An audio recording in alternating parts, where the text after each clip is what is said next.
Kuli, you kat sini pak apa? Wah, you tengok ini tayar. Korang tengok okey tayar silakan perhati tahu. Tengok kalau tayar dia sudah keluar ini benang-benang nampak tak? Nampak?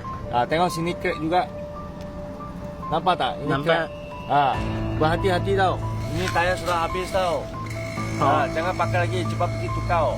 Kalau korang kan masih jalan lagi I boleh cakap dengan you orang nanti dia letup you mesti kemalangan ya.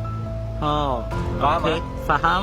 Korang tengok ini tayar kan bunga-bunga pun sudah habis macam licin-licin okey. Sudah untung ini dekat ada bunga sampai tak ada bunga ni nak bagaimana lagi? Takkan ni satu tayar mau guna dia 20 tahun ke? Betul tak? Betul. So jaga-jaga tau. Kerana dia tak ada bunga, dia ada masalah apa tau. Kalau dia hujan memang sangat licin tau.